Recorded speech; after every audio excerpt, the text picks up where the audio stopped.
My name is Davina Ngay from the Global Women's Network for the Energy Transition. On behalf of GWNet, I am presenting the next portrait of the Energy Transition Role Model Series. This initiative is supported by the German Federal Ministry for Economic Affairs and Energy. I'm here today with Audrey Desiderato. Audrey is a co-founder and chief commercial officer for SunFunder. She has been based in East Africa since launching the company in 2013 and is currently based in Nairobi, where she is responsible for the company's commercial strategy and team growth. Today, SunFunder has unlocked $135 million in debt financing for solar in emerging markets, financed 46 solar companies, and impacted more than 7 million people with improved access to clean energy. Prior to SunFunder, she worked in the US energy efficiency space and for energy access impact investor Ian Co. She was also a founding member of Good Magazine. Welcome, Audrey. Thank you for joining us. Thanks for having me, Davina. So I'd like to start by asking you what your journey to sustainable energy entrepreneurship has looked like. Sure. So I was looking for a high impact career that would allow me to leave a positive footprint on our planet. And I had a lot of different interests, climate change, mitigation, economic empowerment, rural livelihoods, and sustainable energy was really the one that allowed me to reach all of those at once. So I decided to focus my master's degree on international energy management policy. And that's really what developed my networks in the sector and also allowed me to focus my career on sustainable energy. So when I met my business partner, Ryan, in 2012, I was still working in New York for an energy developer.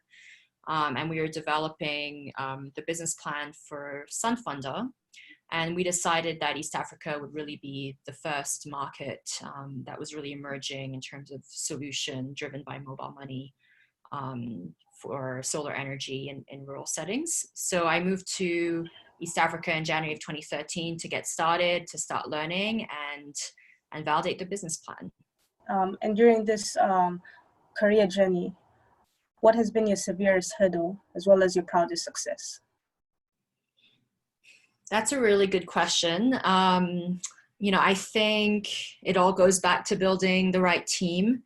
As a relatively young and inexperienced leader, when I started this journey, building a team in a whole new region, culture, was both my biggest hurdle and proudest success. I think the lesson for me there is not to get wowed or overly impressed by CVs. You really need to dig deeper to understand, individuals' track record, how they think, how they problem solve, what motivates them, how they frame challenges and their attitude towards learning. Because I think you learn new things every single day when you're part of a small growing company and you want people on your team that are going to embrace that rather than be, sort of turned off by it. Mm-hmm. And based on this experience building a young team, what career paths could lead young women to entrepreneurial activities such as yours? Sure. I don't think there's a certain career path to becoming an entrepreneur. Everyone has their own path. I mean, obviously in sustainable energy, you have various disciplines. For me personally, I really came from more the economics and policy side. And then later decided to dig into finance because I saw that as a big gap for scaling solar solutions in Africa. I can talk about what was useful for me personally, which was having previous experience at a small company or as part of a small team or as part of a startup team. I think that was very helpful in getting to know myself and discovering what my strengths are so that I can keep building on them. So for example, there was a point before I went the entrepreneurial route where I thought to obtain a career more in climate policy and did a short stint at a think tank there and realized that I really just didn't have the patience for policy and entrepreneurship is way more exciting and fast moving. So I think, having that previous work experience with a small team it also allows you to develop a strong relationship with some experienced leaders who can be very, helpful mentors during your journey. And I've definitely, I think leaned on some of my mentors from previous jobs to get me to where I am. And then after that, you just need to find something you're really passionate about, a good business partner, and just go for it. Mm-hmm. And are there any specific skills a woman needs to become a successful energy entrepreneur? So I don't think the skills are different for women than they are for men. I think the hard skills are easier to develop than the soft skills. So I think it's really about developing that emotional IQ that everyone keeps talking about, but it really is important. Particularly knowing how to listen, not just to your team, but to the market, and finding and developing people that are going to be smarter than you and putting them in the right roles. So I really take pride in hiring people that are smarter than me. And I think this is where, in terms of these soft skills, this is where women actually have an advantage. And, I think we're more multifaceted and, able to listen better. And of course, depending on the business model of the enterprise you're starting, you'll need to learn to raise money. So I think confidence there is key. And I remember the first time pitching for our seed round and just shaking behind the podium and just trying to get through it. And the more you practice, the better you get at it. So there's one side of raising money, but the other side is really convincing investors that you've got a good, viable business model. So I think learning to love Excel is another tip I would give. But I think again that's the easier part. Yeah. Based on your experience, what are the opportunities and challenges for women who want to make a difference as sustainable energy entrepreneurs? Mm-hmm. I think the energy sector is quite a unique one because it has some of the lowest levels of women participation worldwide.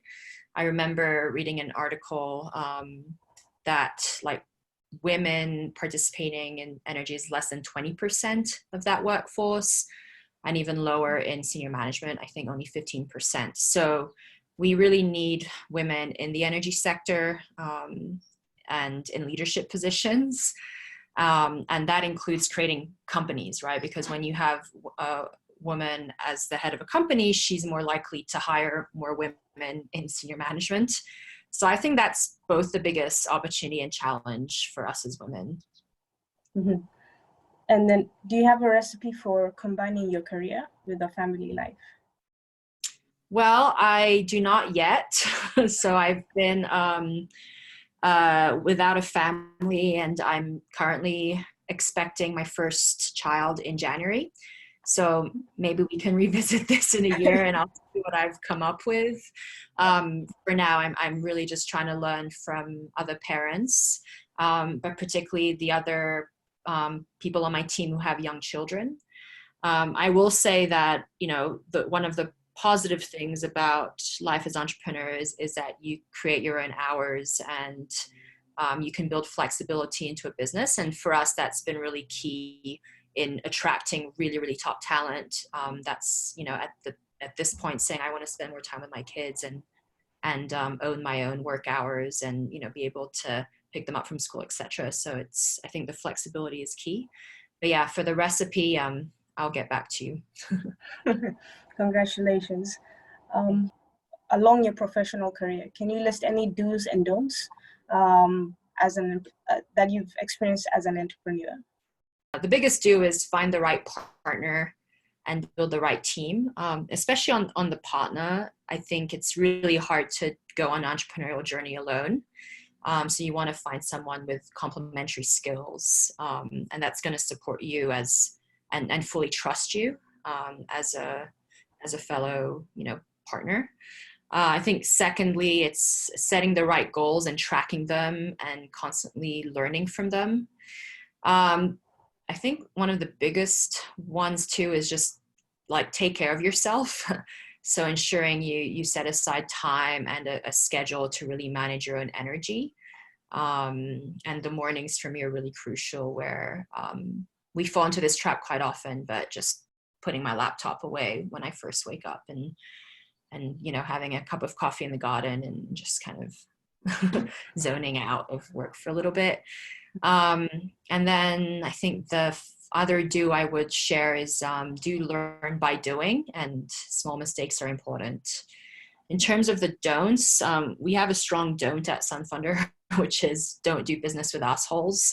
So that includes people you're hiring, people who finance you, your clients, your suppliers, etc. And then my second don't is don't ignore your intuition when making decisions. If the facts are telling you it's the right thing, but you've got this gut feeling, like, just don't ignore it. Try and validate where this gut feeling is coming from. Mm-hmm. And which governmental frameworks are needed to support women as entrepreneurs? Yeah, well, obviously this one is really on my mind right now. SunFunder is 7 years old, and we're pretty stable, and I feel like I can go on my maternity leave and feel like everything's going to be super smooth. But I really think that we need a more supportive parental leave framework or sources of funding. I mean, we've, since the very, very beginning, always had a 3-month maternity leave policy. Since our early days when runway was really tight, and with a small team, you can't afford to hire someone to replace that person. So it means that when one person goes on leave, others have to step up, and this creates 50% more work to someone already working, at 150%.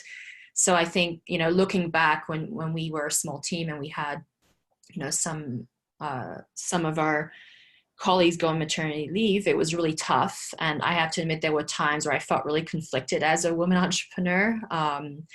But in the end, my partner and I knew it was the right thing. So we just held on. And of course, when our colleague came back from her leave, we knew it was all worth it, and that we'd done the right thing. But it's really not easy, and I think it's a deterrent for startups to hire more women at senior level positions. So I think if you want to see more women in entrepreneurship, we need supportive conditions, for parental leave. All right. And what message would you give to the next generation of women aspiring to become entrepreneurs in sustainable energy? I think my message would be, do not be afraid to fail. I think failures are an inevitable part of success. We should just not let failures affect our confidence, and know that they are necessary risks in our learning journey, and they'll make us better for next time. Right. And we've actually come to the end of our questions. So I'd like to thank you so much, Audrey, for taking the time to speak with us today. It was a pleasure to have you here and for you to share your experience with us. Great. Thank you, Davina. Lovely to meet you. And look forward to seeing the whole series.